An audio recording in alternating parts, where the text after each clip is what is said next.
Welcome to That VidBlaster Guy. I'm Tom Sinclair, That VidBlaster Guy, and happy to bring another show to you. I think we're at episode number 22 in our series.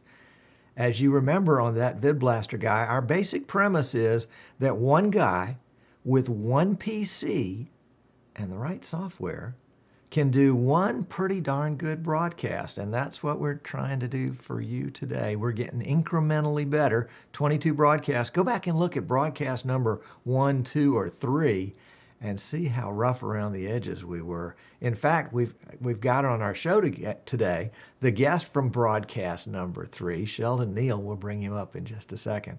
And Sheldon and I were chatting this morning about how much water has gone under the bridge since then, and lots of great changes. And lots of changes in VidBlaster. VidBlaster is now up to version 2.33, and the private beta group has been working furiously on HD optimization. And, you know, it's big. It is so big, in fact, that it can only be implemented by killing off, if I'm reading between the lines correctly, it can only be implemented by killing off the old VidBlaster and allowing the new VidBlaster to rise from the ashes, as it were. So we'll have to keep watching and waiting, and with our ears to the ground to see what kind of rumors and secrets that we can find, and we'll be sure and bring them to you here as soon as we get them. Really excited today by some changes in the studio. Last week we did a Behringer mixer tour and did it with my old Sony shotgun mic. The day after the show, the new mic arrived, and I'm just so happy for it. I hope you can hear the difference in the audio. It's an Audio Technica AT897 shotgun mic, and that rascal is about this long. Well, I got a shot of it here. Let me see. This is not the oops, excuse me. I'm getting ahead of myself. Oh no, I'm letting the cat out of the bag. That comes from not being properly prepared. This is what it looks like. It's a nice long, it looks good. It's hanging up here right over the screen, and I think it's doing a great job, and I'm pretending like it's, as Mike Phillips says, it's a flashlight, and that flashlight beam is just shining right here. I don't know if you can see it. No, I can't see it either. But that's what's bringing the audio, and hopefully it's bringing good, clear audio. And there's lots of background noise in here today. I've got the computer with 3 different fans in it. I've got an air conditioner just outside the window. And then if you've watched the show, you know it's about time for the postman to come. And I've got 2 Jack Russell Terriers that tear around, so you might hear them in the background, or might not. We'll have to see. Now, one of the problems that we had last week that we were trying to fix was a lot of noise on the desktop. And so I rolled out some felt, and we'll do a shot there so you can see the desktop. Haven't gotten it glued down, but I got it up so that it cuts down on some of the mic noise. And we're hoping that by doing that we will have a little quieter studio. And we've put in a Rycote, Rycote INV7 microphone shock mount. And so the microphone is practically just riding on air. So hopefully that's going to give us really good sound. You know, it's funny in the video business, VidBlaster, that audio has been the part that I've kind of struggled with the most. VidBlaster software does a great job, but it basically allows that separate audio mixer to handle the audio. And so that's kind of on my shoulders to put it together. And again, hat tip to those of you, Martin Kay and Mike Phillips, that have helped me in my audio adventures. Coming up later in the show, we've got Sheldon here in just a few minutes, but coming up later in the show, I want to show you how to use your Android phone, and this is an old Samsung Galaxy S, not an S3 or an S2, but an S, before they even knew they were going to have an S2. And we'll turn that into a camera and show you how well it works. And the possibilities for that, I think, are really, really endless. In sports, it can be used as a sideline camera or a side court camera. It can be used as a dugout camera. It can go lots of places where a conventional camera can't go because of its size and its shape, and the fact that it looks like a cell phone. There are lots of opportunities for that one, and I want to get the word out about this, and then hear back from you how you're being able to use it in that. Oh, I know one more thing before we get into Sheldon, because Sheldon's warming up in the bullpen here right now. I want to give a hat tip to Martin Kay, and Martin is responsible for this really cool VidBlaster Guy backdrop. It was part of a conversation that we had last week, and he just knocked it out. Just, he took 5 seconds and did a little, this is what it looks like. But hat tip to Martin. Thank you, Martin. I really appreciate that and your support. And also a hat tip. He may not be watching right now live because it's early in the workday for Andrew Seaborn. He's in Sydney, so it's about 9 o'clock in the morning there, maybe 8 o'clock. Sometimes he says he tries to catch the pre-show when he's riding to work in the morning, and it's Wednesday for him. But Andrew did the new heading for that VidBlaster Guy website, where it just resized it and makes it a little more fitting. So hat tip, Andrew, on that too. Now, got to tell you about this kid that I met back in the summer. His name is Sheldon Neal, and he is just one of these people that you really love to know, because he can look at a mountain and he'll say, I can climb that. He'll look at some insurmountable task or challenge and he'll say, I can probably do this. And Sheldon has put together a video production company using VidBlaster as the core, but with all sorts of cool equipment and with help from his family and friends. He put together, I guess it was last winter, a basketball series for one of the local high schools. And then again this fall put together a football series, and has really pushed VidBlaster to its limits. He is the CEO of the Slice Network. It would be My Slice TV. So let's bring Sheldon on here. And Sheldon, there he is. All right, good-looking guy. Fortunately, we have at least one good-looking guy on the show. Sheldon, welcome to the show.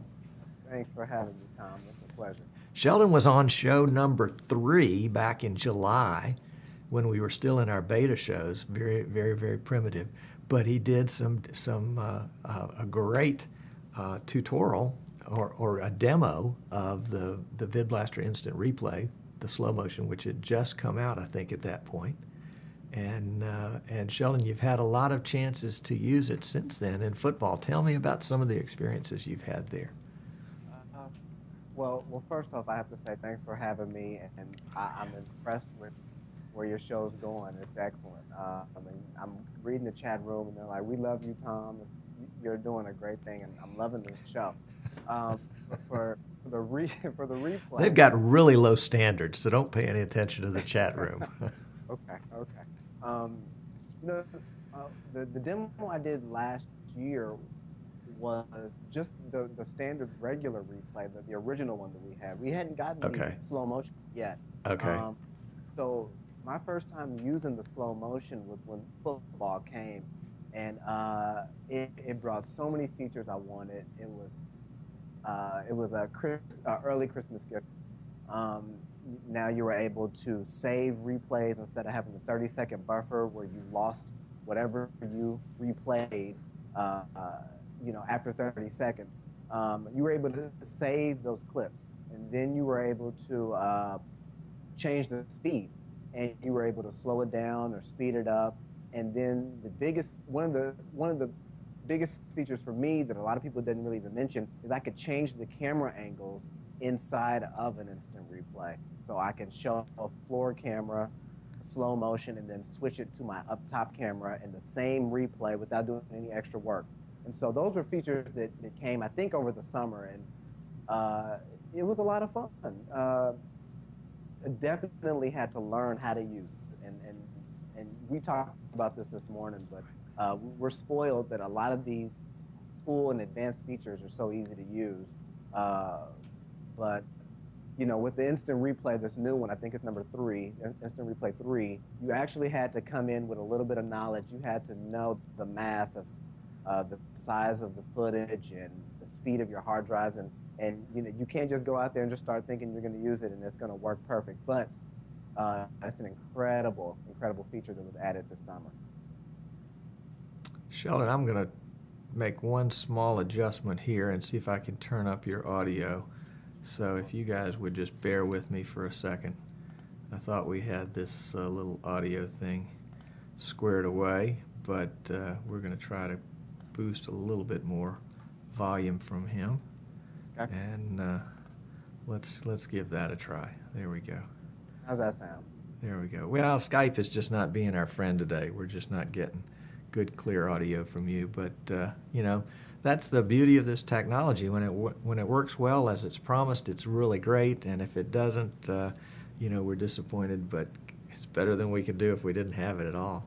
Now, Right.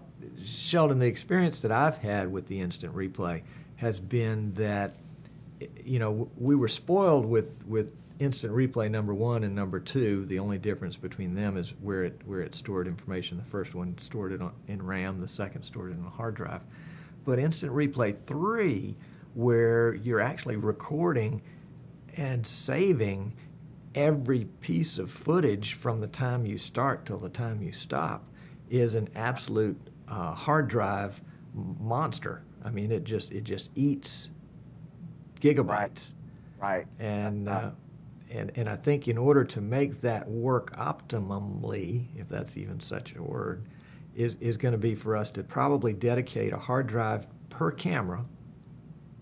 And right now you are doing. Well, tell us about the setup and some of the limitations that you bumped into with that. Okay.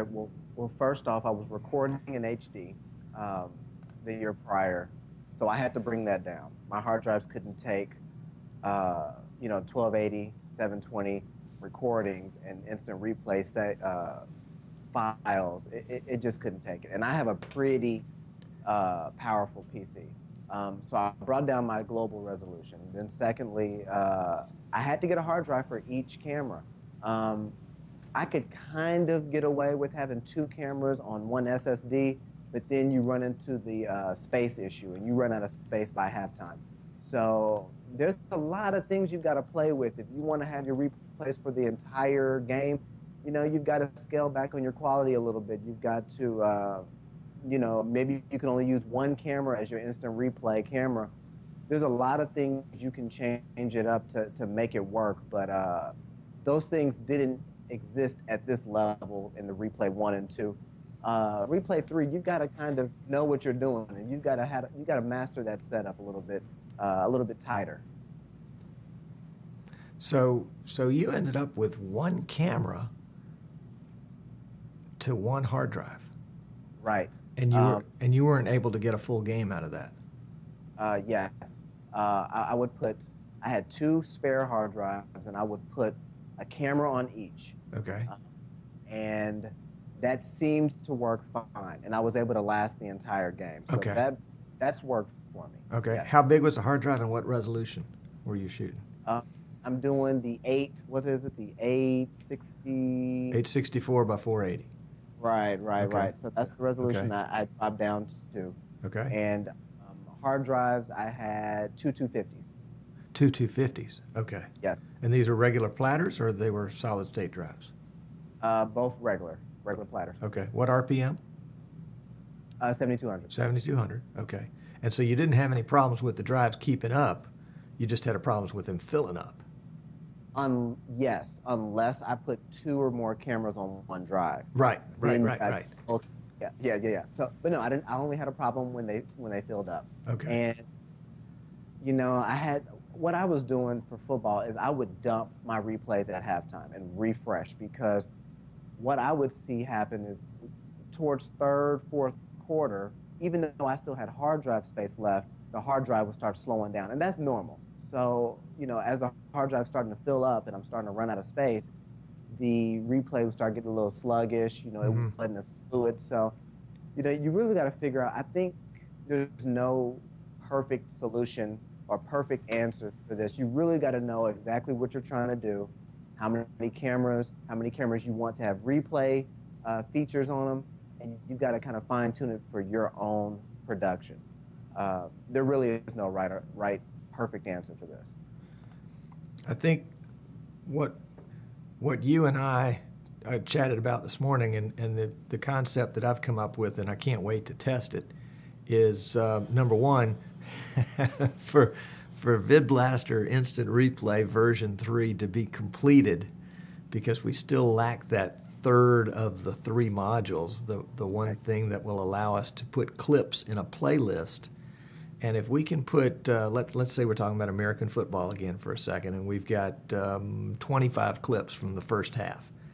If we can put those in a playlist, and if each one of those clips becomes its own video file, then we can wash out our hard drives at halftime and have not sluggish hard drives for the second half.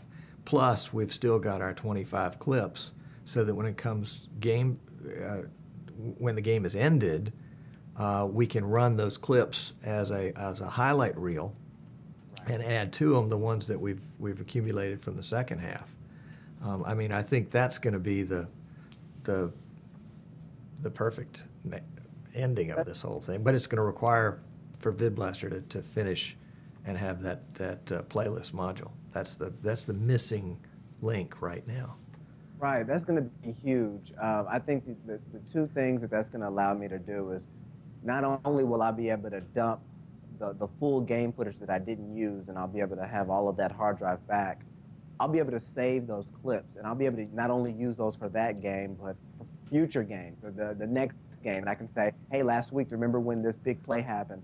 Those are the things that will really take the production to the next level. Yes. It's something I've wanted to do. So I've been doing replays from the beginning, but to be able to use those for future games and to even have a highlight video at the end of the season, those are the things that I'm excited about. I can't wait. Right. I cannot wait. Right. So, yeah, we'll stay tuned. That would certainly make post-production a lot easier to have those individual clips. I mean, right now you can take your game file and go back into your game file and pull that stuff out, but that's not as easy as having it.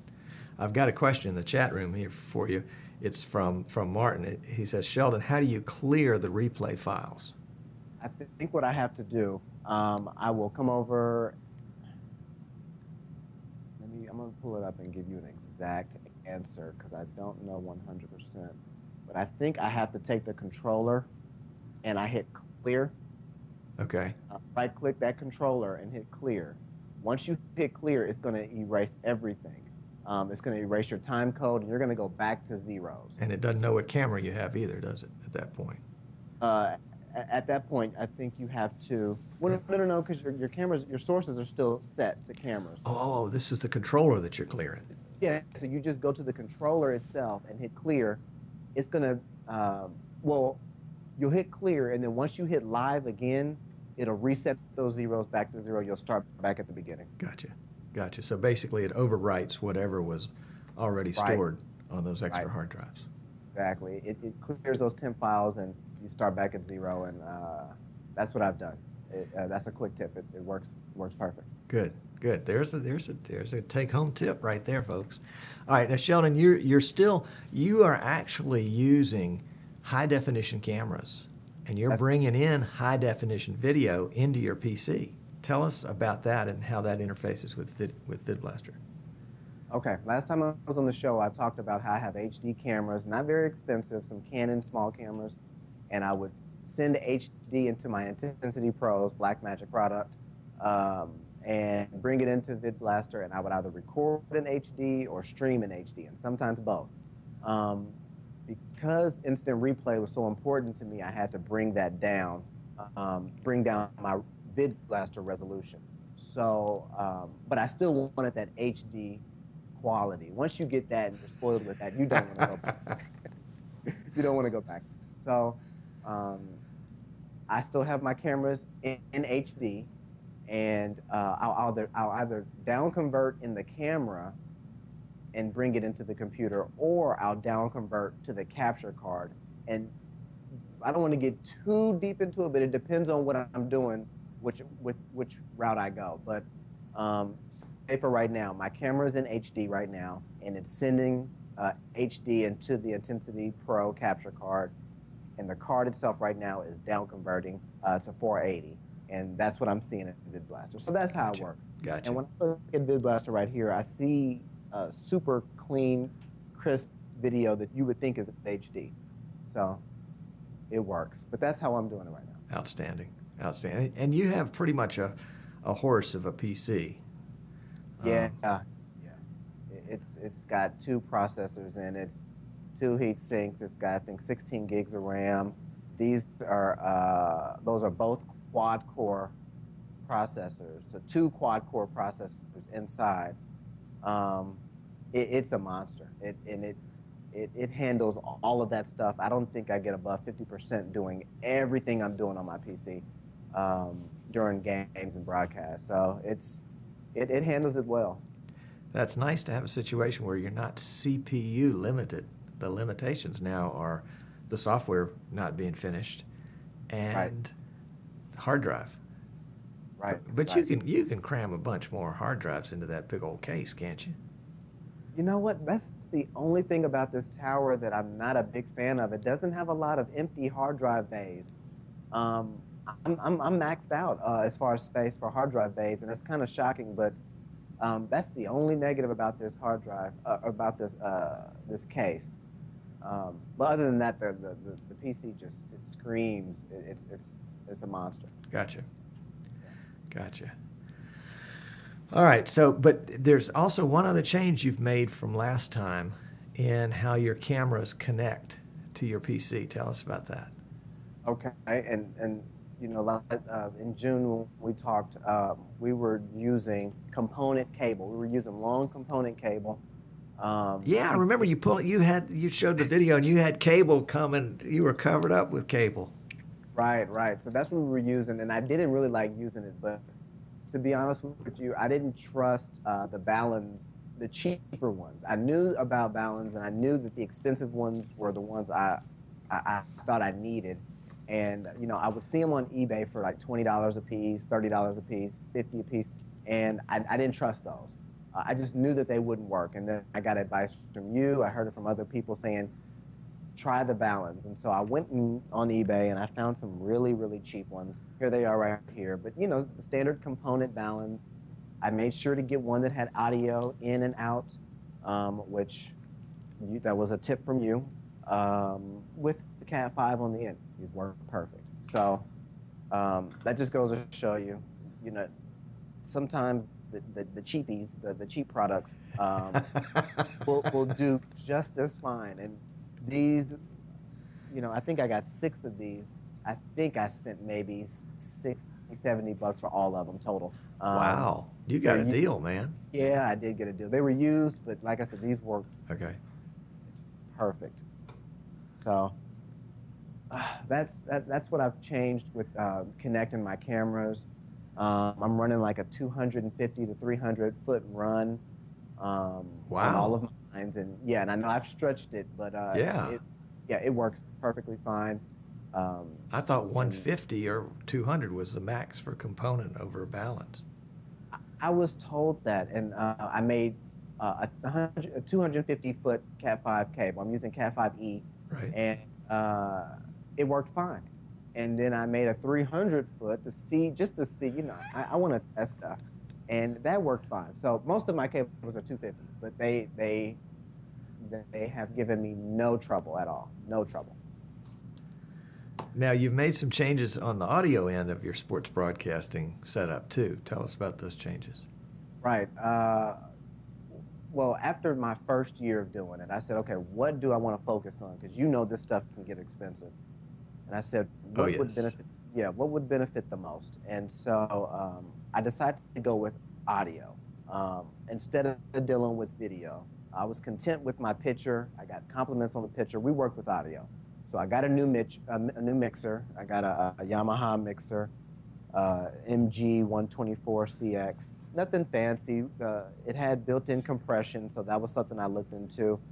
And it had much more inputs. I think, let's see, it has 12 inputs. One, two, three, four, five, six of them are XLR inputs. So a big upgrade from the mixer I was using with like 4 XLR inputs. So I upgraded my mixer, and then the only other thing that I did with audio is instead of using microphones and headphones for my announcers, I went and picked up some Audio Technica professional broadcast, you know, headset Ooh. for my announcers, and they love them. I love them, but you know, they turn their head, and they want to walk around. Sometimes the announcers want to kind of move around a little bit, and that's not really the case. They have to kind of sit glued in front of their microphone and talk. And when some of these games get, they get a little hype, is what I call them. They get hype. They want to stand up a little bit sometimes, and I think this allows them to do all the movement they want, and that microphone stays right there in front of their mouth. It's a perfect microphone. It's just expensive, but you pay the $200, and you're very, very happy. I'm enjoying them. Now this is the BPHS1, is that right? That's correct. Yep. That's correct. Audio Technica. Yep. Okay. Mm-hmm. All right. I'm very happy. And one of the questions in the chat room was, can you talk about how much it costs to start sports broadcasting? And Nick, we may delay that one for a minute because we want to make sure you're sitting down when we start telling you. But you really can get into it at one level and then improve it as you need to and as you want to. I mean, yeah. Sheldon's talking here about, they decided to improve their audio, i.e. he was going to write a check. Yeah. And spend, $1,000 on a new mixer and some new headsets. Yep. Yeah. Yep. Great question popping up in the chat room, and Jim was reading my mind on that. Tell us how you stay in contact with your camera folks. What are you doing for an intercom system? I actually have a separate system, so I'm not going into my mixer or anything like that. What I have is just some EarTech. Look up eartechheadsets.com, or just Google EarTech headsets. And they're just two-way radios, basically. And that's what I use. So my cameramen have on headsets, and I'm in the booth or wherever I'm at, and I've got my normal headphones for the full broadcast sound, and then I'll have a microphone on me with a microphone that's basically talking to my cameramen. So I actually have a separate system, and it's not the ideal way, but it works for me. And those do really, really well. And so it's one-way communication. No, the cameras can talk back to me. They can. Okay. Yeah. Okay. They can talk back, but one at a time. That's one of the limitations, but it works. Everybody just turns their mic off, and if someone wants to say something to me, they can hit their mic on, and they can say something. I can talk back. So it works well. But EarTech is the company. Okay. Okay. And one more question before we leave this part of it. Sure. What cameras are you using? I know it was a Canon. Yep, Canon HV30s. HV30s. Yep, the 40s is the current camera that you would buy, but HV30s they're a cheap DV camera. I know you were using cheap DV cameras before, Tom, but that's all they are. It's an HD camera, but it's a cheap,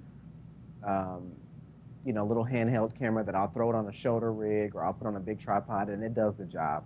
I output with a component cable, sometimes HDMI if I'm really close.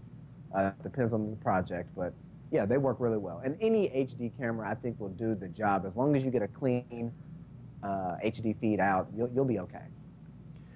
Now, let's switch gears a little bit, and we're going to get away from the technical aspect of this and talk about the financial aspect of it.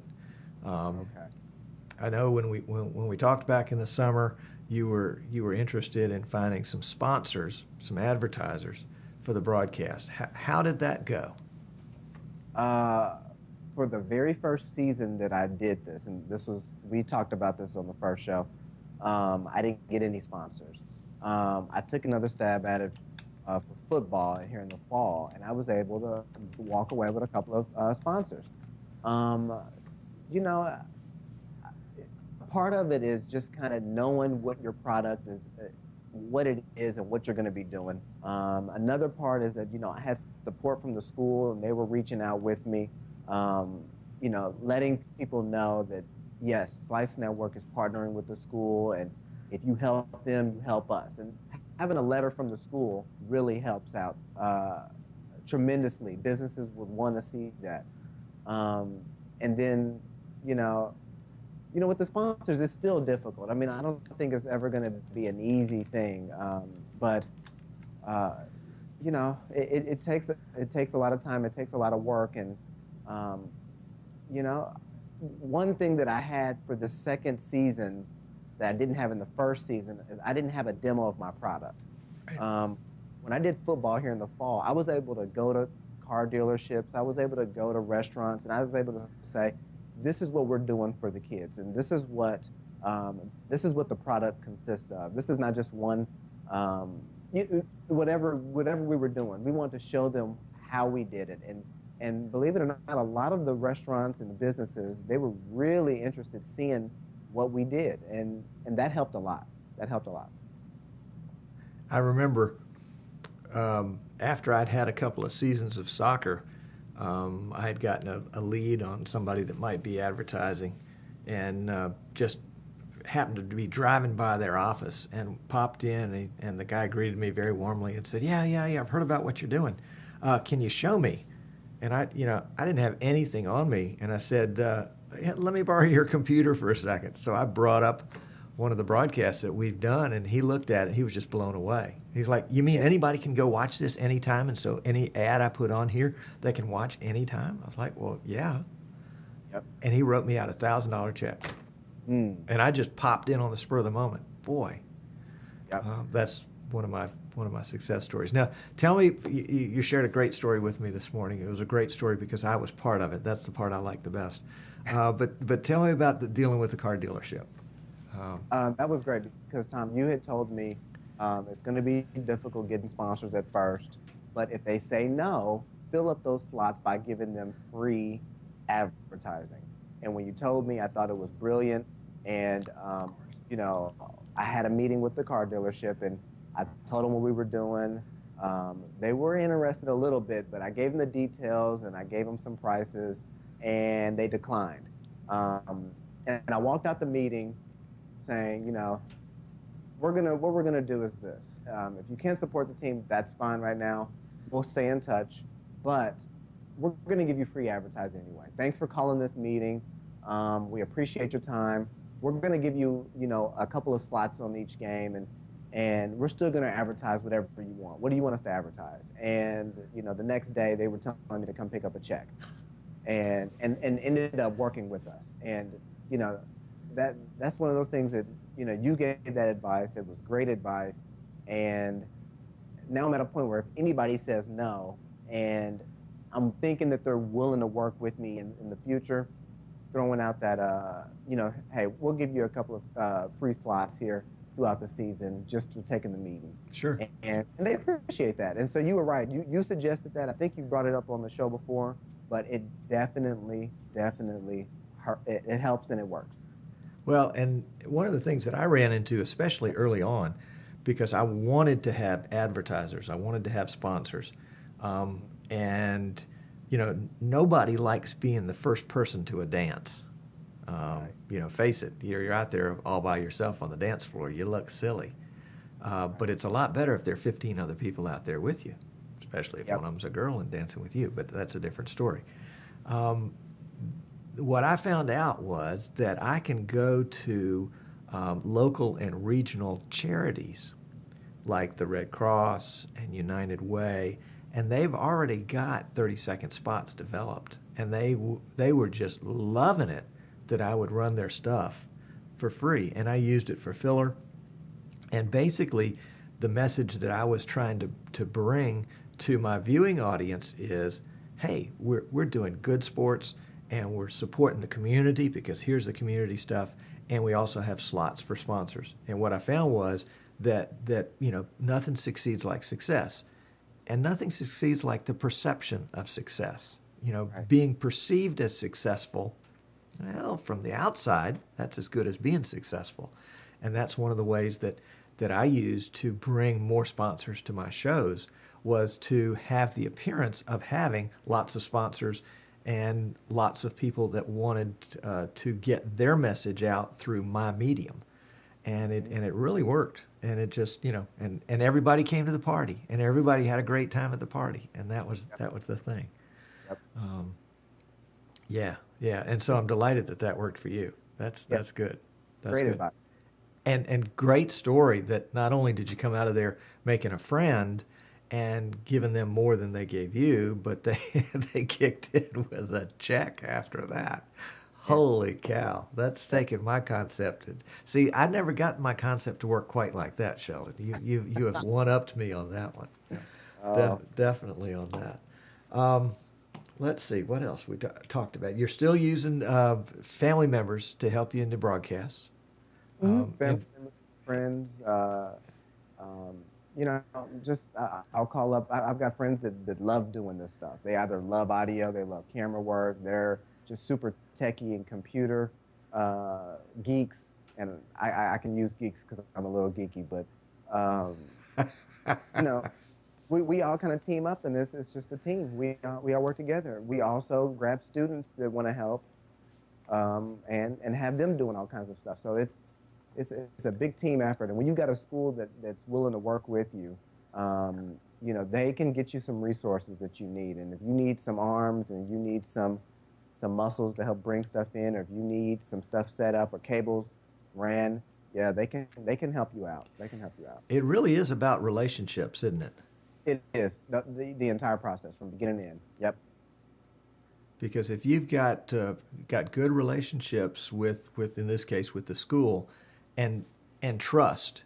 I mean, if they trust you that you're going to do things that are in their best interest, that you're never going to make them look bad, that they're not going to get a phone call on Monday morning talking about the Friday night football game show and how the announcer cussed or did whatever it is. I mean, if they can be assured that you're looking out for them, they're really going to go to bat for you. And I can give you an example of that from my shows.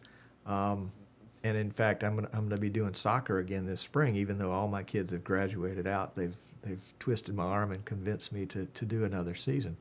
And I told the coach, I said, that's great, but I'm about out of kids that I can beg, borrow, and steal to come in and do broadcasts.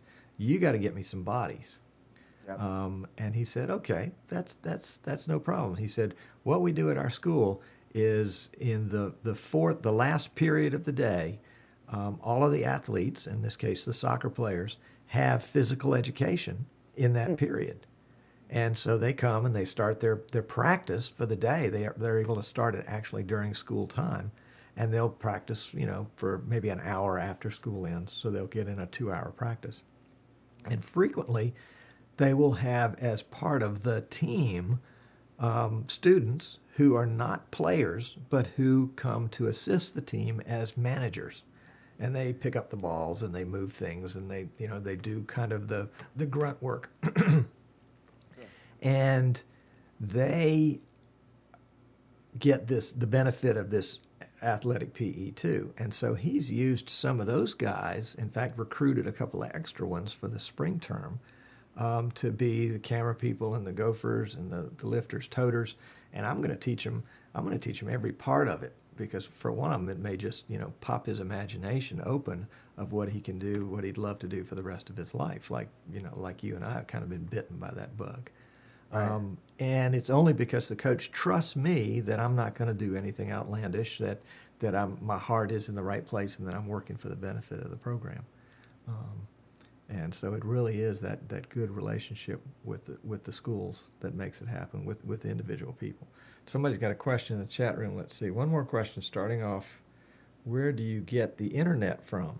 Ah, that's a good question. Sheldon, where do you get the internet when you're broadcasting? At the school stadium, football stadium, or basketball venue? Talk a little bit about internet access. Sure. We're talking sports broadcasting today, and I don't just do sports broadcasting. Normally when I'm dealing with a school, I will use their internet. So there's that support again.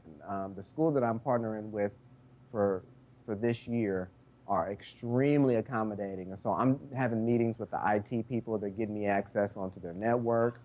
All of this stuff is just prep stuff that you have to do if you want, if you're picky like I am. They have Wi-Fi. They could give me a password in a heartbeat, but I want to be connected in, wired in, and so that's what I do at the schools. The broadcast that I've done here for football and now basketball this season, I'm actually wired into the school's network. Huge. And yeah, that's huge. But that's that support thing again. If I'm doing an event that's like outside, I'll have to go to my Verizon hotspot box, and it's 4G here in Kansas City, so it works okay. So my suggestion, and I think it's an obvious suggestion, is just whenever you can go with wired, go with wired. And even when the school says, hey, we've got Wi-Fi in the gym, why don't you just use the Wi-Fi? This would be a lot better if I could wired. Are you sure I can't get a wired connection? And if they're there to support you, and if it's a team effort, they can make that happen, and that's exactly what they've done with me. That's outstanding. That's outstanding. Yeah. And I too have used the Verizon wireless card. Sure. For 4G, because we actually have 4G here in our little teeny community of Fairhope, 12,000 people, but it's only because we're across the bay from 300,000 people in Mobile. But what I fear is, or I don't fear it, I just anticipate it, but is that as more and more folks swap their old first-generation smartphone for a second-generation smartphone that is a 4G-enabled phone, and all these folks start coming to sporting events, they are going to begin to infringe on the bandwidth. Now, I don't know about you, but with my Verizon card, and this is a free plug for Verizon, I will get uplink speeds of 5 to 8 megs uplink. Yep. I mean, that's as good as I'm getting on my cable, Mediacom cable connection here in my home studio. And that's just screaming. But I expect that to go down as more and more 4G users come on board. That's kind of the downside of that. And the advantage of having the school give you a hardwired connection is even if they give you a wireless connection, you're probably still sharing that wireless connection with somebody else there. And by giving you a wired connection, they're really carving out a big piece of bandwidth for you. Yep.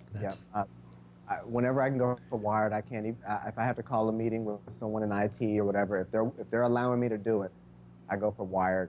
Verizon here is, there's a big presence of Verizon here. My Verizon box, I've seen it, it's on average about 15 or 20 up and down. Holy cow. I've seen it in the 50s.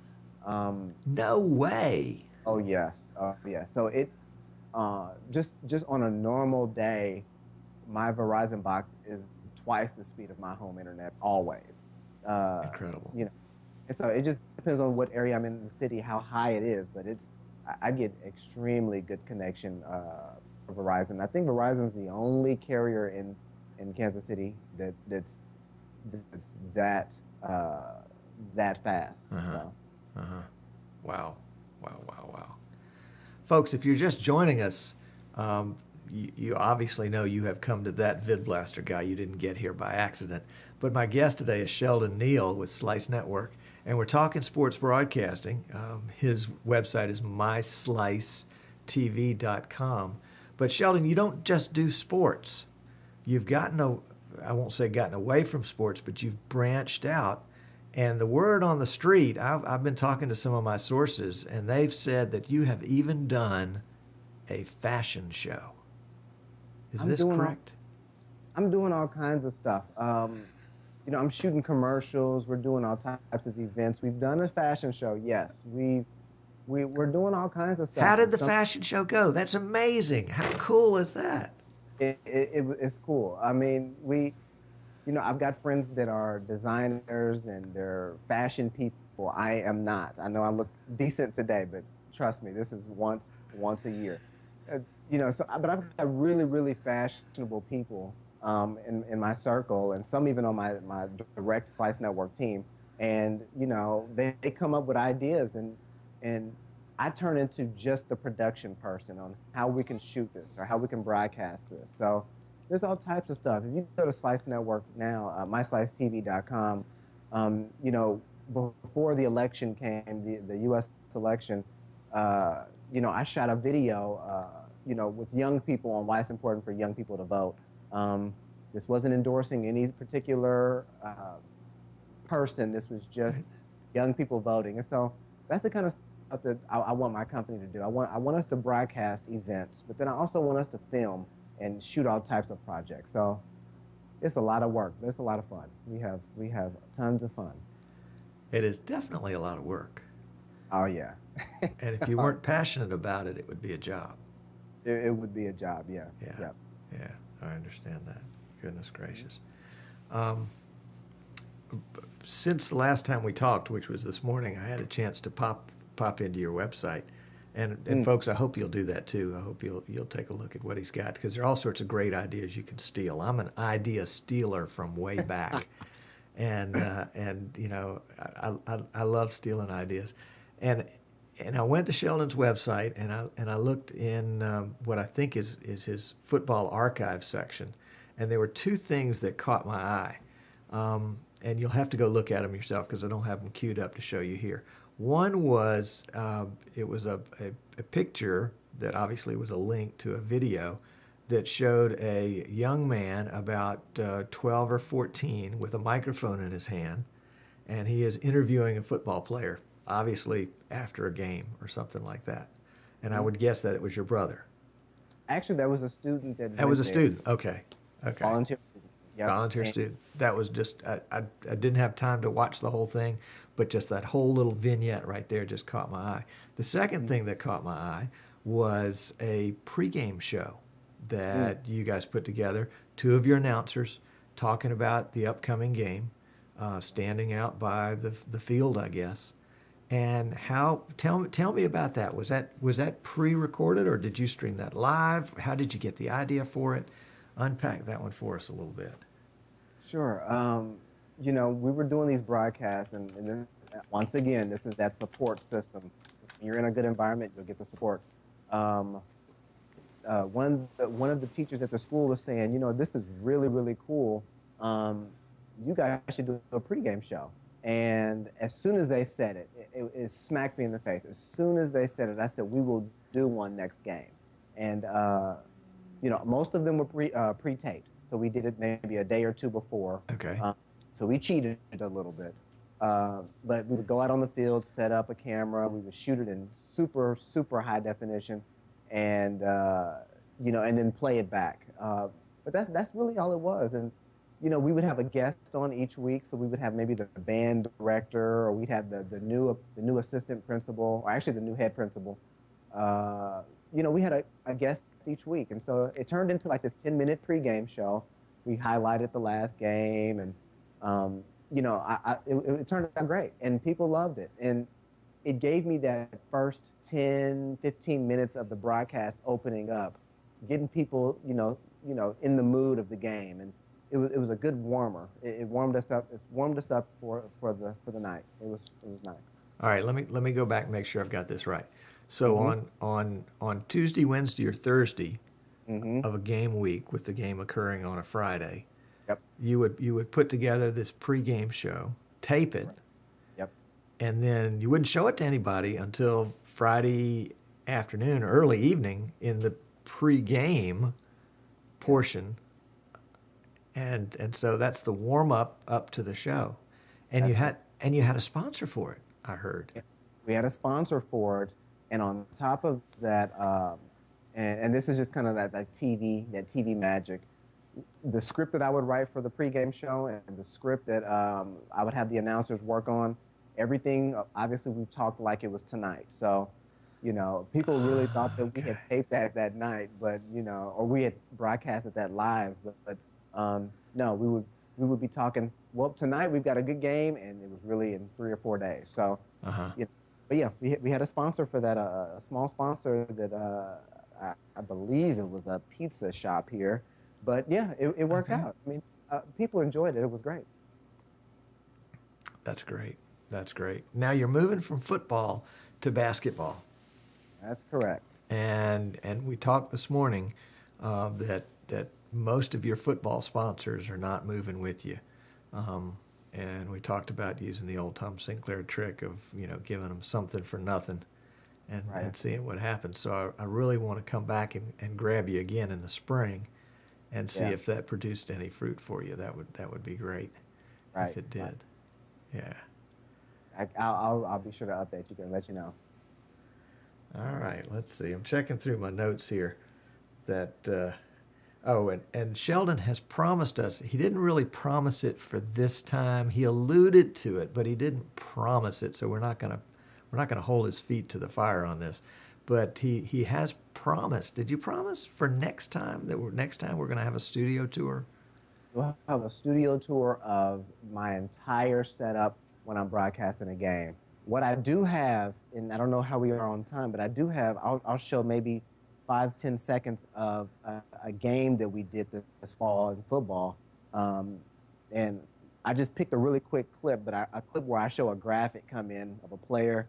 You kind of hear my announcer talking. Great. I can show that, but if you want me to go with that, I can. Go with it. Hold on a second. Let me give you the whole screen here.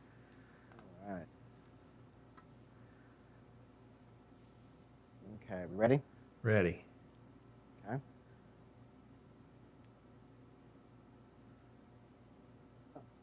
Right now. There's a handout to Weinberry over the right side, and he is brought down immediately. On the play is number 98 for the Bulldogs. I'm sorry, I did not see the number 72. It was Josiah Quick, the 280-pound senior who has been absolutely fantastic for the Bulldogs so far this year on the defensive side of the football. There's a picture of Josiah. Again, the senior, a guy who will be missed next year for Grandview, has been probably the best defensive player for Grandview this year. Makes the play. Third down, looks like about 17. And that's all we can show. It's just a quick Just a quick idea of what we do. Oh, that was great. I'm sorry I didn't have the full width of the screen on that one, but that was basically a video that you prepared in advance. Right. And you just popped it right in as if it were a camera. Let it play and it had some audio to it too, didn't it? Yep, that's right. Yep. Okay. Yep. Music in the background. Gotcha. Yep. Gotcha. Very nice. Very nice. Oh boy, all these tips and tricks you're sharing now, they're going to end up in my book. It's fine. I'm teasing. I don't have time for a book. I mean, and this stuff is so dynamic. By the time you write it down and publish it, unless it's an ebook, it's outdated. That's true. Because the things that we're talking about today, when VidBlaster finishes the instant replay version 3 with the third module, that's going to be a game changer there. When VidBlaster changes or finishes the great work it's doing right now on HD optimization, that's going to be a game changer. There's so many. All right, this is the question that I had earlier. Mm-hmm. Sheldon, if all of a sudden I went to you and said, you can't use VidBlaster anymore, what would you do? I would stop broadcasting. And really? I mean, I wouldn't want to stop, but there's really no way to do it with all of these features at the price point.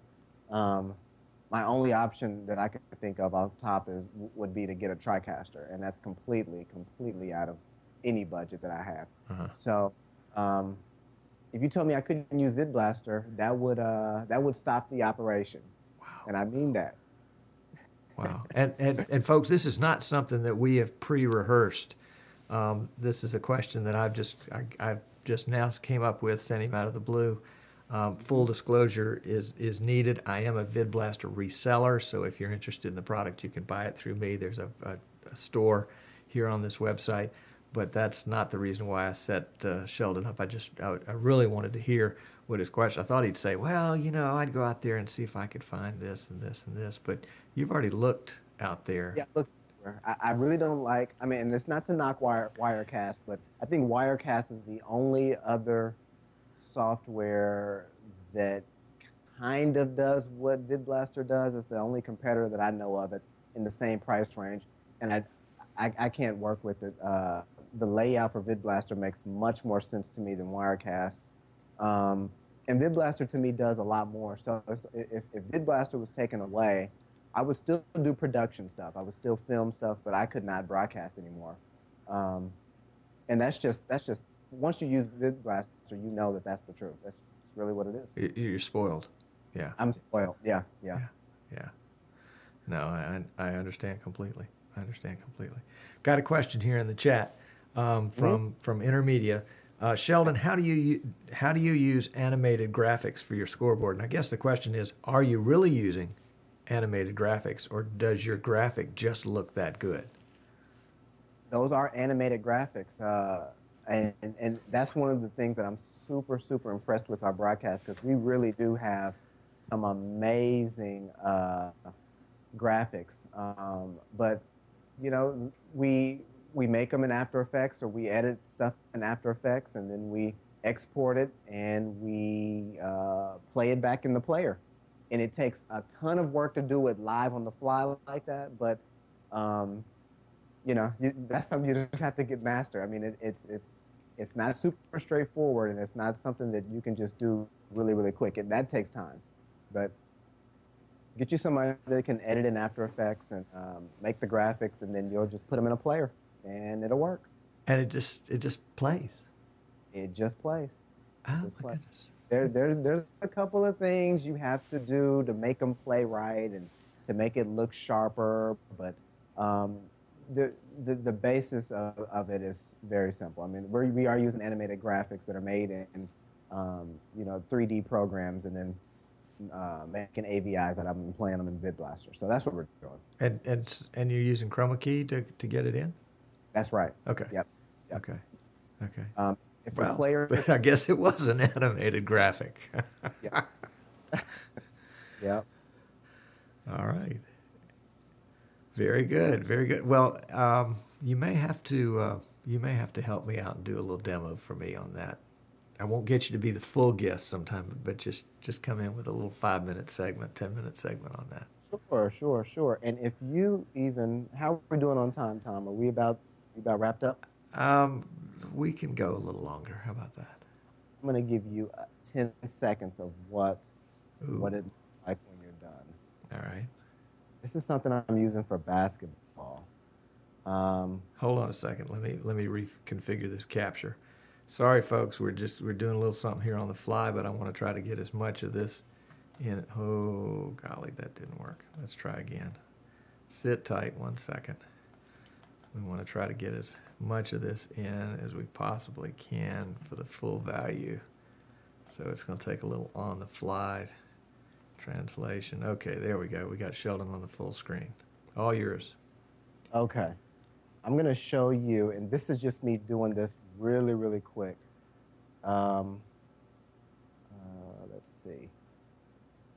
Okay, so I haven't tested this at all, but I know I use it a lot. But let's say I'm doing basketball this season. These are one of those graphics that you can do, and once you do it right, and once you have it mastered, you'll be able to do stuff like this.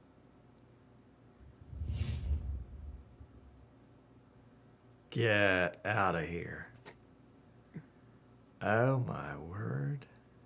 That's the kind of stuff you'll be able to do. I'll play it one more time, but that's a court, and it shows you the starting lineup. And, you know, there's tons of stuff you can do.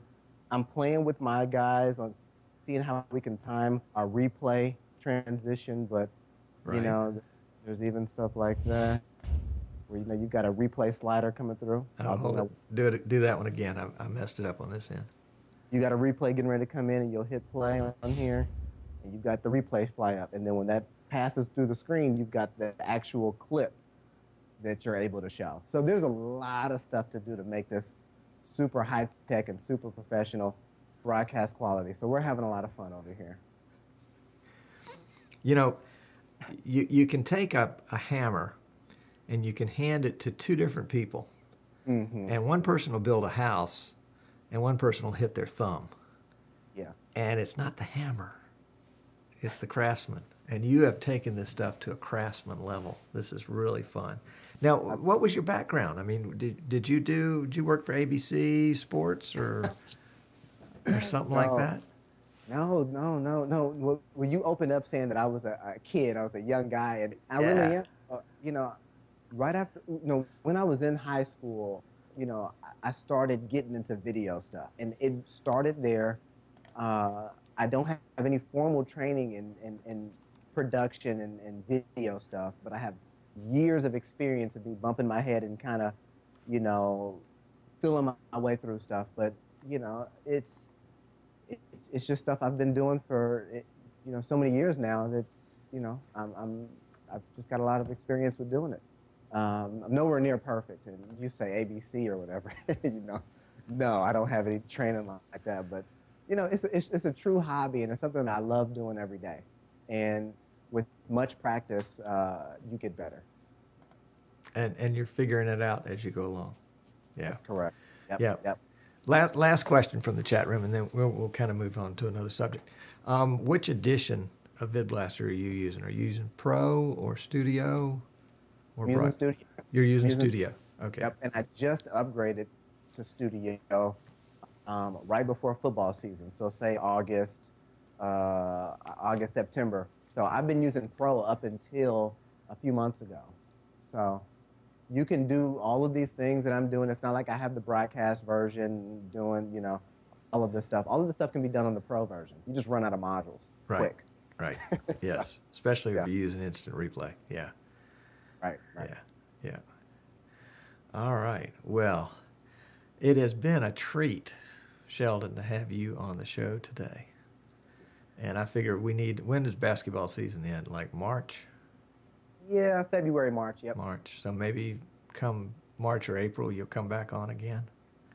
And everything will change. Everything will be different. Yeah, that's right. Well, you would have figured out, okay, if I can do this and this and this, then I can do this by using these two things twisted around and wrapped together. Yeah. That's how it works. Yep. That's fun. That's fun. A lot of fun. Well, folks, you won't find any better folks than Sheldon Neal, Slice TV, or excuse me, myslicetv.com, the Slice Network. Thanks for coming. Thanks for coming. Thanks for having me. It was a Thanks, chat treat. room. Uh-huh. All right. Yeah. Thanks to the guys in the chat room for all the great questions. Okay. So we're gonna let Sheldon go back to the bullpen for a second. Hopefully he'll hang around for the post show. But before I close the show, I do want to show you how to use VidBlaster or how to use your phone as a camera in VidBlaster. And let's see if I've got it queued up right. There is an app out there that you can get in the App Store. It's free, called IP Webcam. And I believe that I can pull IP Webcam. Excuse me. Let's get that thing started. I've got the app installed. And I am going to go to a camera. And let's see, I'll set up a little quick screen cap so you can see what I'm doing. Let's find a camera that I'm not using right here. We're going to add a camera. Okay. Whoops. And we went to green screen. Now you see what I really look like. Okay, so first thing we want to do is take our phone and go to the Google Play App Store and download and install IP Webcam. IP Webcam. It's a free download. And then once that's installed on your smartphone, you can fire up the program, and you can go straight to what's the button that you Start Server, and it's that simple. And then it will display on the screen the address that you can use. And so you come to VidBlaster, and let's see, let's go to an IP camera, and I have installed on here the IP URL. Let's see, it is http:// 192, hold it, 192.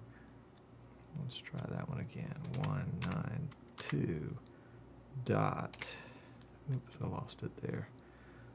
Blank, blank, blank, blank, blank. What does that say?